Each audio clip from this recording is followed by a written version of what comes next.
Hey guys, welcome to the very first numero uno episode of the Magic the Gathering, the Inside Scoop. What we're going to talk about today is some of the new things that are going on in the format of Standard. First off, obviously, the banning of Jace the Mind Sculptor and Stoneforge Mystic. Jace the Mind Sculptor pretty much broke the format with Cawblade and Stoneforge Mystic, which pretty much allowed you to bring Batterskull out on turn 3, giving you an uncounterable 4/4 Vigilance with lifelink. And obviously, I mean, with the banning of that, it's going to leave the door just wide open for the other decks that are pretty much dominant in the format right now, which would be your Valakut ramp decks, or the ever popular Splinter Twin Deceiver XR combos, which you can get in almost any form. You can get an American, red, white, blue, Rug, and even Esper.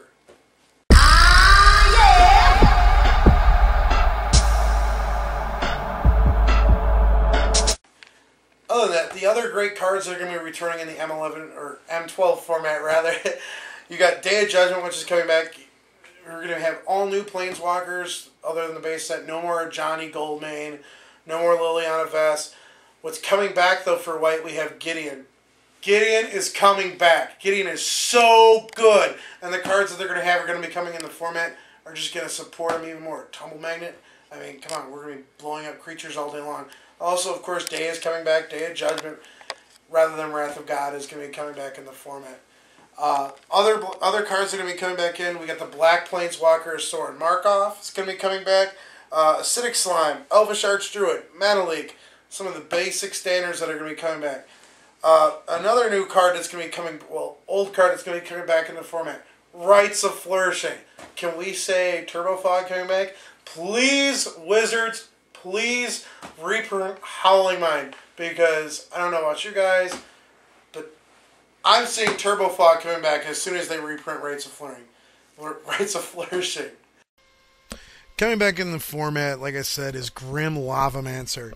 Grim Lavamancer is not coming back as the original artwork that we all remember from Torment, but it's going to be coming back as this guy. The Grim Lavamancer that we all recognize from the DCI promo. You can also get it in the Fire and Lightning Premier Deck Series, but this is the artwork that we're going to get. Grim Lavamancer is so good, guys. I mean, like I'm going to tell you later on, you're going to be getting the fetch lands. You're going to get everything with them, and you can just blow up stuff all day long. Grim Lavamancer is so good, he's going to get a fist pump. Fist pump! Fist pump! Alright, also coming back, we got Zombie Infestation, which is going to be reprinted. I believe it hasn't been reprinted since Odyssey Black. It was an Arch Enemy. We got Goblin Grenade coming back. Can we get Goblin Chieftain coming back so goblins will be really, really sick again? Probably not, but we can hope, right? Also, I mean, besides that, Incinerate's coming back. So, red deck wins, guys. I mean, I don't know about you, but for a brief, short 3-moment in time, you're going to have Grim Lavamancer, Incinerate, and Lightning Bolt with your fetch lands. Grim Lavamancer, like I just said, he's going to be so broke, at least for the 3 months that we're going to have Zendikar and M11 block.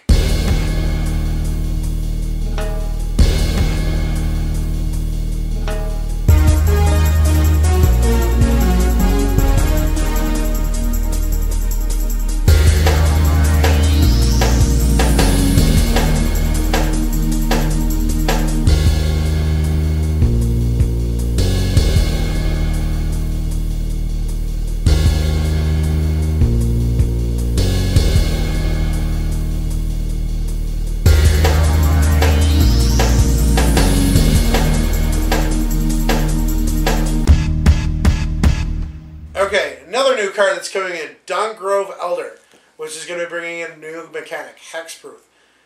Yeah, we always called it Troll Shroud, but now we actually have a mechanic to call it, Hexproof. Magic the Gathering, just call it Troll Shroud so us Magic players aren't confused with going, what is Hexproof? He's going to be pretty good, I think. Another new card to look out in the format, guys, is Angelic Destiny. It's going to be one of the new Mythic Rares in white.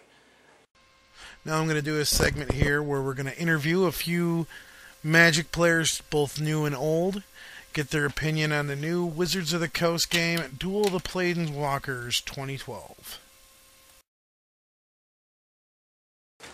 Alright guys, got my other guy here to interview, Mike Hedden. Say hi to the camera, Mike. Hi, camera. For you guys at home, Mike, that don't know Mike, Mike's a pretty old school player. He played back in the day.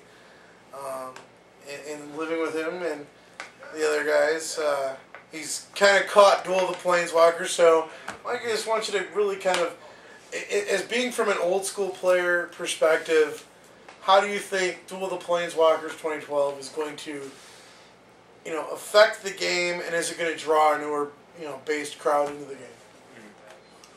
Let me preface it by saying I was primarily a competitive Magic player, and I played competitively between about 2000 to 2007. And so when I came in to play the game, I came in with a lot of experience, having played it before. And I thought that Duel of the Planeswalkers, or I think that Duel of the Planeswalkers is a pretty good game to introduce to a new player, to someone who's interested in the game. I think it'll help them conceptualize some of the rules. I think as far as getting new people, it's great. Once you start to get beyond that, you really start to get bottlenecked because the AI is really, really bad. Computer opponents will make obvious play mistakes, refusing to play Giant Growth. They'll deck themselves. They'll make all sorts of errors that will just at times will just shock you. The other thing is there's a 3-on-1 format that's in the game that in order which is the arch enemy. Yes, the arch enemy format, and the one player who's playing against the other 3 people has a random card revealed against them called for them that's called a scheme. And this scheme often does things that can either be meaningless in a given turn, or they can completely unbalance the game. And so that would be something that you wouldn't see in real life. Well, that's actually, and I apologize for not kind of discussing this a little bit before in the interview, but Arch Enemy is like a format now. Like, we've discussed like the EDH. Oh, okay. Arch Enemy is a format like that now, where that's actually out there. Where it's a 1-on-3 format with the Arch Enemy. So my apologies for Mike getting blindsided by that one. My fault. It's alright.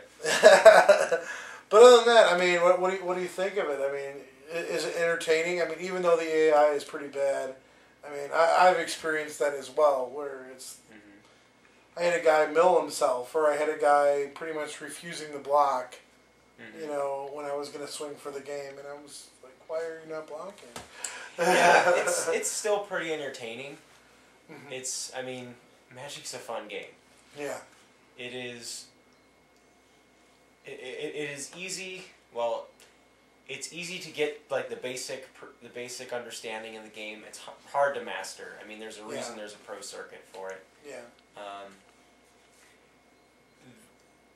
Duel of the Planeswalkers helps with basic fundamentals. One of the things you'll realize is that none of the decks are really, really powerful. The most powerful one, based on what I've tested, is one that just has acceleration in it. You're constrained by the fact that you're limited in what you unlock new cards, but you can't put more copies of the same card into your deck. Yeah. And so you're always bottlenecked by certain fundamental things, like I can only put so much mana acceleration. I can only put in so much removal. I can only get one sort of War and Peace. Right. I can only have one Primeval Titan. Right. And so you get limited by that, which I would wager is kind of the design of Wizards to kind of whet your appetite and be like, oh, I want to play with 4 Primeval Titans. Yeah. To kind of get you interested in the real game. Obviously, the fact that they give out a foil alternate art? Alternate art Titan. Grave Titan. Grave Titan for the 360, Frost Titan for Steam, and Inferno Titan for the PS3. Yeah, that's kind of I would say, as far as enticements go, it's pretty effective. Yeah. And like I was saying, they're ranging, respectively between $8 and $15 for those Titans right now. Right. So theoretically, it's worth more than Yeah. what you pay, at least on the Xbox Live Marketplace, to get it. Yeah. And PS3 Steam, not so much, because the Frost Titan isn't going for as much right now. Right. But yeah, I mean, for the most part, I mean, thumbs up for the game. Yeah, I would say thumbs up. I'd say it's not perfect, of course. Yeah. It's impossible to simulate. I mean, again, this is only their second run as well, so.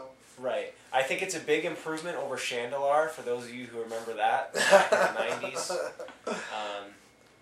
With some of their own cards they made up and things like that. One thing that does kind of get me interested is a lot of these cards. All the cards have D12 on them. Yeah. And a lot of the cards that are in the set, though not all of them, some of them are not being.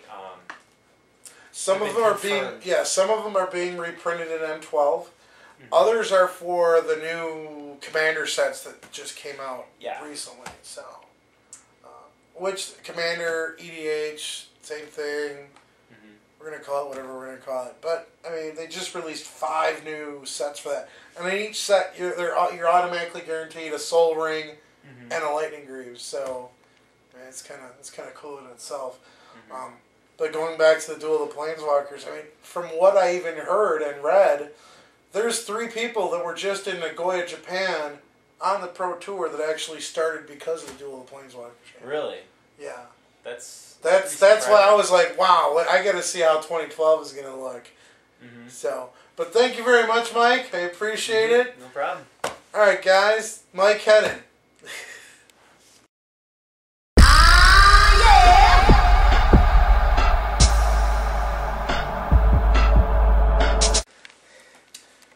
Alright, we got another guy here we're going to interview for the Duel of the Planeswalker game. This is Josh Benson.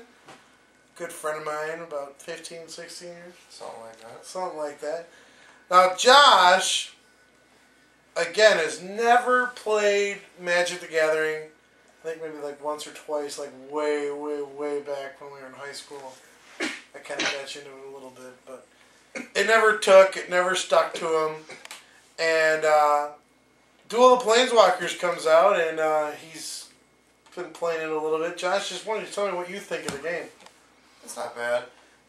I'm still not huge into Magic, but it's actually, the nice thing about it, though, it actually teaches you how to play. You can't really make mistakes that often, because it actually corrects you most of the time, unless you make a really dumb mistake. Like Holy Day? Yes, Holy Day. There was an epic fail This was awesome. that Josh did. He is going to swing for the win, and rather than have himself kill his opponent, he decides to play Holy Day and be an arrogant, pompous jackass and be like, I'm going to win next turn. And ends up losing the game horribly. Epic fail. Oh, yeah. No fist pump for you on that one. Epic failure. It was funny, though.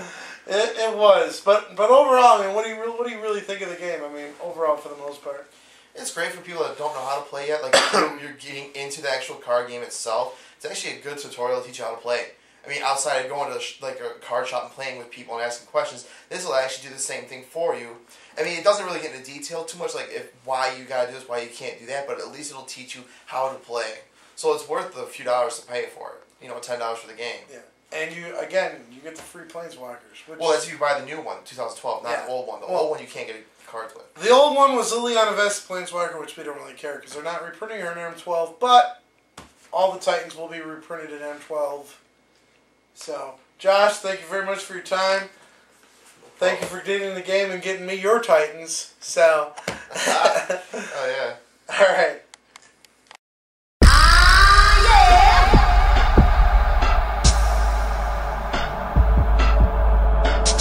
With me is one of my roommates here who has never played Magic the Gathering really until he tried doing the Duel of the Planeswalkers. He listens to me rant and rave about the game so much that he wanted to try it. Plus, he wanted to get me a free Titan. So, Rich, I mean, what do you think about the game? Well, first of all, you wanted the new Titans. Yeah, I did. I wanted the Titan. The game is really good. I mean, it gives people the opportunity to learn what Magic the Gathering is all about. The great thing about it is, I mean, it's mainstream. I mean, Xbox Live put it way out there. Like, okay, Magic 2012 is out, you know, available for download. It costs $10. They made it reasonably priced, so even the hardcore gamer can be like, okay, let me see what this is all about. It's only going to cost me $10. You know, if I don't like it, I'm only out $10. But and you get a free card. And you get a free card. There's nothing wrong Which you with can that. throw it on eBay and get your $10 back more than likely. Exactly. I mean, they're going for like $10-15, aren't they? Well, I mean, currently from what I've been seeing on eBay prices, the Grave Titan is floating around between 13 and 15, Inferno 10 and 12. Frost Titan's a little less. It's between 8 and 10, but for the most part, I mean, you're going to get a majority of your money back. Right. And the great thing about the game, too, is, I mean, you have, was it like 10 to 12 different decks you can choose from? Yeah. And you unlock decks along the way. There's like it's not like a story mode. It's more like a like campaign mode. I think. Yeah, they call it campaign mode. Basically, you fight all these different planeswalkers. Yeah. They have their own decks. You have a deck you can choose from. They start you off, I believe, with either 2 or 3 decks at the beginning of the game. The more you go along in campaign mode, the more decks you unlock. The more you win with that deck, the more cards you unlock for that deck. So the only thing I don't like about it is the fact that you can't alter the deck where it's like, okay, I want 4 of this in my deck, or I want 3 of this in my deck. If they only give you one of a really good card, you got one of a really good card. Yeah. You know, but I mean, the whole premise of the game, I really like it. I really like the builds on some of the decks, Ancient Depths being one of them. Which is the green-blue, right? This is the green-blue. It's like it's a turbo deck. You keep drawing land and drawing land, and then all of a sudden, next thing you know, you got huge creatures like Ulamog and Kozilek coming out. Primeval Titan. I remember earlier you did write a replication and had like 7 Primeval Titans out on the field. Well, that even before that happened, I had all of my land out on the fields. Yeah. I used write a replication, replicated Primeval Titan. And, well, actually, no. Before that even happened, I replicated Primeval Titan, and one of the effects of Primeval Titan is you draw 2 lands. Yeah. So I had 5 Primeval Titans coming into play, so I drew 10 lands. In effect, you know, all my land was out on the field. It was really overkill, but it was like, sure, why not? It was kind of fun to watch. Well, Rich, thank you very much for the interview. Hey, thanks, Frank. Thanks for living with me, and thanks for enjoying the game. Thanks for your time. We're gonna be back with our next guy that I'm gonna interview about the new game, Duel of the Planeswalkers.